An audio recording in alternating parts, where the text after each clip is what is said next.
એક સગીરાને 6 મહિના સુધી 9 નરાધમો પીંકતા રહ્યા. ઓળખીતા લોકો જ તે સગીરાને પોતાની હવસનો શિકાર બનાવતા રહ્યા.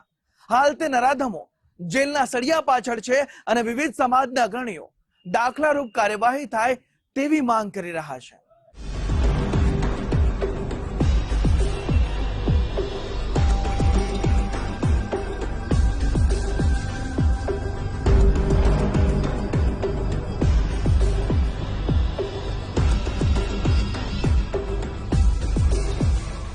સગીર દીકરીઓ સભ્ય સમાજની વચ્ચે વસવાટ છતાં જાણે ક્યાંક સલામત રહી નથી.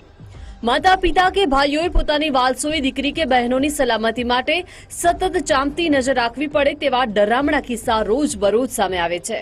કેટલાક કિસ્સામાં સાવકા પિતા તો વળી કોઈક વખતે કાકા અને મામા જેવા નજીકના સંબંધીઓ લાંબા સમય સુધી દુષ્કર્મ આચરીને ફરાર થઈ જાય છે, તો કેટલીક વખત આસપાસમાં લાંબા સમયથી વસવાટ કરતા પાડોશીઓ પણ સગીરાઓને પીંખી નાખે છે. બોટાદ જિલ્લાના ગઢડા તાલુકાના એક ગામમાં 14 વર્ષીય સગીરા પર ગેંગરેપનો બનાવ બન્યો. એક સગીરા અણસમજણના કારણે વારંવાર ઘરેથી કોઈને કહ્યા વગર નીકળી જતી હતી અને આ વાતની જાણ થતાં જ આરોપીઓએ સગીરાની માનસિક સ્થિતિનો લાભ ઉઠાવ્યો. આ સગીરાને ભોજન કરાવીને કેટલાક શખ્સોએ પોતાની વાતોની જાળમાં ફસાવી દીધી. આમ લલચાવી ફોસલાવીને દરેક આરોપી જુદા જુદા સ્થળે લઈ જઈ સગીરા પર દુષ્કર્મ આચરતો હતો. છેલ્લા 6 મહિનાથી શરૂ કરીને ગત 23 માર્ચ સુધી દીકરી પર દુષ્કર્મનો સિલસિલો યથાવત રહ્યો. 9 જેટલા આરોપીઓ વારાફરતી સગીરાને લલચાવીને વારંવાર હવસનો શિકાર બનાવતા રહ્યા. સગીરા પર અપકૃત્યની જાણ થતાં જ પીડિતાના માતા પિતા અને પોલીસે કાઉન્સેલિંગ કરીને દીકરીને ફરિયાદ નોંધાવવા માટે તૈયાર કરી. આ પીડિતાની ફરિયાદના આધારે બોટાદ પોલીસના જવાનો વિવિધ ટીમ બનાવીને ત્વરિત એક્શનમાં આવ્યા. ગઢડામાં સગીરા સાથેના કુકર્મની વાત પ્રસરતા જ વિવિધ સમાજના આગેવાનો અને દીકરીના સ્વજનોમાં રોષ ફાટી નીકળ્યો. પાટીદાર આગેવાન વિજયભાઈ માંગુકિયાએ રાક્ષક સમાન નરાધમોને અગાઉ કોઈને ન થઈ હોય તેવી આકરી સજા ફટકારવાની પોલીસને અપીલ કરી છે. જ્યારે આવી ઘટના બને ત્યારે સરકારને મારે વિનંતી કરવી છે, તંત્રને મારે વિનંતી કરવી છે કે આવા લુખ્ખાઓને કડકમાં કડક સજા થાય, કોર્ટના માધ્યમથી પણ ન છૂટે અને કાયદાનો ડર ઊભો થાય, જેનાથી આવા લુખ્ખાઓ હિંમત તૂટી જાય, આવા લુખ્ખાઓ ક્યારેય આવી અનિષ્ટ પ્રવૃત્તિ ન કરે ને સામૂહિક રીતે જે દીકરીઓને હેરાન કરવાનો જે પ્રયાસ થયો છે, છેલ્લા ઘણા સમયથી આ દીકરીને હેરાન પરેશાન કરવામાં આવતી હતી ને સામૂહિક રીતે એમની સાથે અનિષ્ટ પ્રવૃત્તિ થઈ છે ને અમાનવીય પ્રવૃત્તિ થઈ છે, ત્યારે ચોક્કસ અને કડકમાં કડક ટાટિયાતોડ સર્વિસ કરી અને આનો વરઘોડો કાઢવામાં આવે, જાહેરમાં આનું સરઘેસ કાઢવામાં આવે અને જાહેરની અંદર આમને દંડિત કરવામાં આવે. બોટાદ પોલીસે ટેકનિકલ ડેટા અને માનવ બાતમીના આધારે નાસ્તા ફરતા 8 આરોપીઓને ઝડપી પાડ્યા. બોટાદ પોલીસે ગુણી નાગરભાઈ રાઠોડ, સુરેશ નાગરભાઈ રાઠોડ, શોયબ ચૌહાણ અને ઉર્વેશ ધોરપડેની તાત્કાલિક ધરપકડ કરી છે. આ ઉપરાંત અલ્પેશ મહેતા, આકાશ પરમાર, અજય મારુ અને પિન્ટુ પઢિયારને પણ ઝડપીને જેલના સળિયા પાછળ ધકેલવામાં આવ્યા. જ્યારે એક આરોપી હમીર ડાંગર પહેલાથી મારામારીના ગુનામાં જેલમાં હોવાથી તેનો કાયદાકીય રાહે કબજો મેળવવામાં આવશે. આ તમામ નરાધમો સામે ગેંગરેપ, પોક્સો અને ભારતીય ન્યાય સંહિતા હેઠળની વિવિધ કલમો અંતર્ગત ગુનો નોંધી કાયદેસરની કાર્યવાહી હાથ ધરવામાં આવી છે. બોટાદ પોલીસે ઝડપેલા તમામ આરોપીઓ સામે મજબૂત પુરાવા એકઠા કરવા અવિરત તપાસ કરી રહી છે.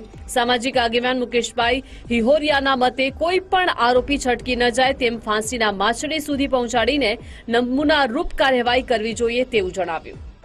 આવા આરોપીઓ ક્યાંય છટકી ન જાય એના માટે થઈને પોલીસ તંત્ર ખૂબ સારી કામગીરી કરી રહી છે. પોલીસ તંત્રને પણ વિનંતી છે કે હજી આમાં વધુમાં વધુ કડક કાર્યવાહી થાય, નમૂનારૂપ કાર્યવાહી થાય, જેના કારણે થઈને કોઈ પણ બેન દીકરી ઉપર આવું દુષ્કર્મ ન થાય અને જે આવા આરોપીઓ છે એ આવું કૃત્ય કરતા પણ ડરે, એના માટે થઈ નમૂનારૂપ પોલીસ દ્વારા કડકમાં કડક કાર્યવાહી કરવામાં આવે અને આ જે 6 આરોપીઓ ઉપર જે ગેંગરેપની અને પોસ્કો જેવી ફરિયાદ દાખલ થઈ છે તો એને કડકમાં કડક સજા થાય.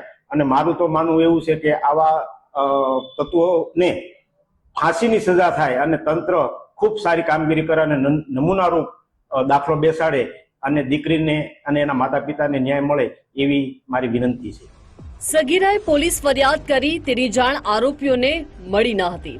જેથી કેટલાક આરોપીઓને પોલીસે તેમના ઘરેથી ઉઠાવી લીધા તો કેટલાક વાડી વિસ્તારમાં છુપાયેલા આરોપીઓની ભારે જહેમતના અંતે ધરપકડ કરવામાં આવી. આ તમામ આરોપીઓનો અન્ય કોઈ ગુનાહિત ભૂતકાળ છે કે કેમ તે અંગે પોલીસે વધુ તપાસ હાથ ધરી છે. અને સગી વયના હોવાથી તેમનો અણસમજણનો ફાયદો ઉઠાવી અને અલગ અલગ ઈસમોએ અલગ અલગ સમયે તેમની સાથે શારીરિક સંબંધ બાંધ્યો હોય તેવી હકીકત પોલીસ સમક્ષ આવી હતી.